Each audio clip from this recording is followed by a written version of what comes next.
How's it going, everybody? Welcome to a brand new episode of Crypto Clout. I'm your host, Faze Crypto, and I hate to break it to you guys, but your best friend's favorite altcoin will probably go to zero before we see cryptocurrency mass adoption take us to the moon. And that being said, I think the cryptos, the altcoins, probably hundreds of them, will be completely wiped off the map before the big day when we finally see the retribution of the cryptocurrency reputation. But at the same time, we're starting to see some early symptoms of hopefully what we can expect as far as media attention goes. Wall Street Journal giving Bitcoin its credit as its correlation with the gold and all these different things, stuff that is pretty plain Jane for us to talk about on here, but it is interesting seeing that sort of information coming straight from that sort of side of the sphere of information. And of course,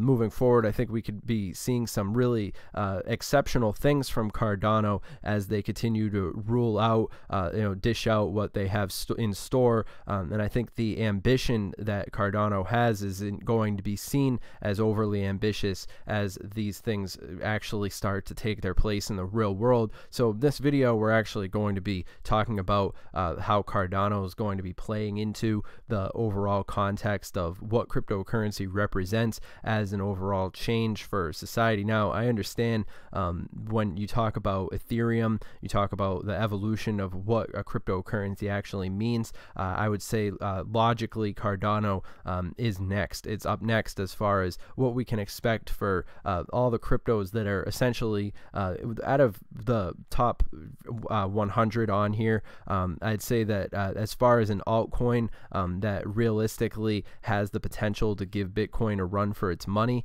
it's pretty obvious for anybody who's paying attention to actually what these different technologies aim to do. Some people out there are saying that 2018 was a bad year, but I'd say that it's never a bad year for good traders, and I think that it was also a necessary year as far as all the things that we saw happening involving getting rid of a lot of those bad actors, purging the bad ICOs, and in particular, I think that cryptocurrency was in sort of a unhealthy position at the end of 2017, what with all the certain types of people who cryptocurrency had a tendency to attract with all these different things. And I think that it was sort of a unrealistic buildup. But then again, now that we're coming to the end of 2018, it seems as if it's almost entirely opposite. It's sort of like the same people last year who were saying that cryptocurrency was getting ready to be, $50,000 Bitcoin and all that stuff, on all that type of stuff. People who were over optimistic now being overly pessimistic. But then again, I'd say that no degree of pessimism is too much at this point. I think that people are pretty seasoned to expect the worst, expect things to get worse before they get better. But it is refreshing to see a nice, green across the board, as it might be in particular right now. But all this is simply just a drop in the bucket when you consider something huge that could be right around the corner, because as we see sort of the house of cards coming to a crumble in regards to the old paradigm, I mean, all this volatility in the stock market is previously sort of unheard of, and when we see this sort of shakeups happening, it definitely does make cryptocurrency look more attractive to a large extent. And I think that in a lot of ways these people are probably shitting their pants, and as it might be appropriate for them to do. And we're even seeing Wall Street Journal, Bitcoin and crypto strongly correlated with gold.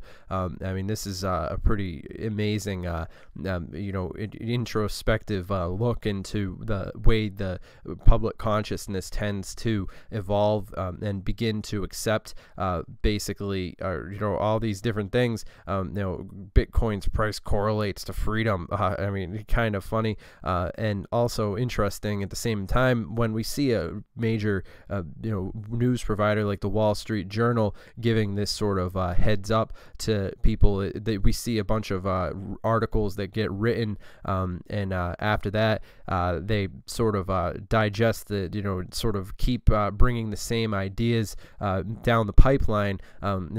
And it's interesting to see, Wall Street Journal being an occasional cheerleader for the cryptocurrency space, as it might be. It sort of reminds us of the news articles. I think it would be interesting for somebody to take all the news articles about cryptocurrency from over the past year and a half and sort of put them all side by side with the price and see how, there is a tendency for these news articles to be a cheerleader when things are in the good, and then they're cryptocurrency's harshest critic when things are questionable. So it is sort of an interesting indication of what to expect, and sort of a dead cat bounce right now, I would say. I don't think that we've reached the bottom yet. I think things are going to get worse before they get better.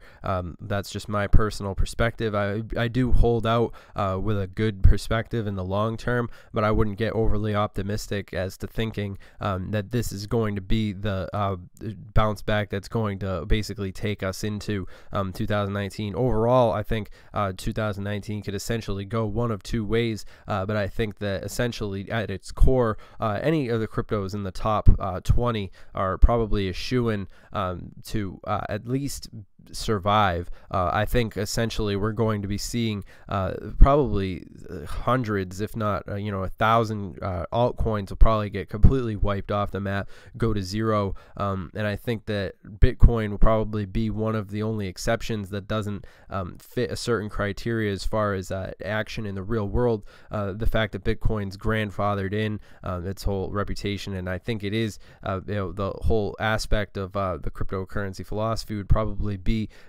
built around that. But I think things like XRP and certainly XRP is going to be interesting to see how the establishment takes to XRP, and sort of like the banks and all these, it seems to be a fan favorite among the establishment, which for better or for worse is at least predictable. And then of course I think something like Cardano is really a sleeping giant in the overall context of these things. I mean, at 4 cents, it's just incredible to see Cardano so cheaply valued, especially when it's probably one of the most noteworthy altcoins in existence.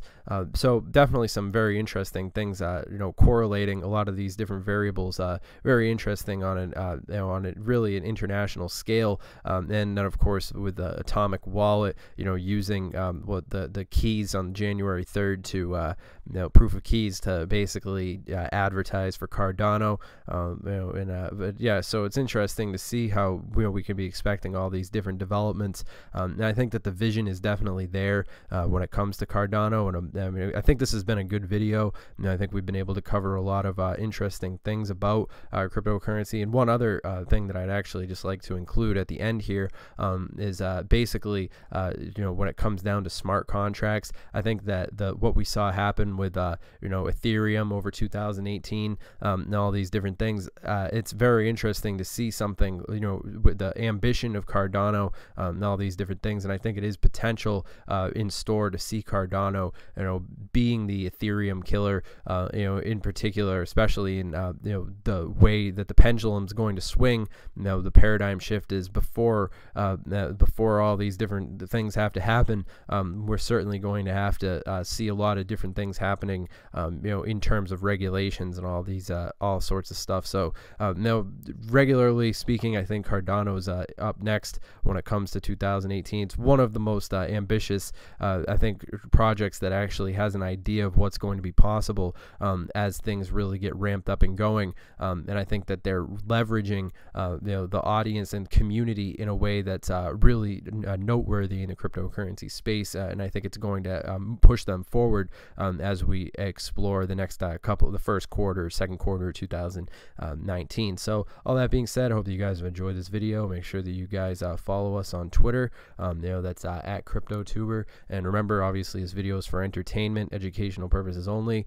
Now, remember, I'm not your dad. This video is just for basically to tell you guys what I think. And overall, I'm pretty bullish on Cardano moving forward. I think we could expect big things. And I'm pretty pretty sure cryptocurrencies in for some rocky waters, moving in the short term. That doesn't distract me from seeing what these technologies actually bring to the table. And I think that's a really interesting question that people are asking right now, is exactly what are these technologies doing that's going to be making a difference and having them stand out in the real world. And when people actually have that conversation from a data analytical perspective, I think Cardano has a clear advantage standing out, in particular with what we can expect to see from them as they unfold their plans for 2019, 2020. I can expect some pretty interesting things as well along the lines of businesses seeking to have their best bang for their buck. And I think Cardano's really has made themselves well branded in that respect. So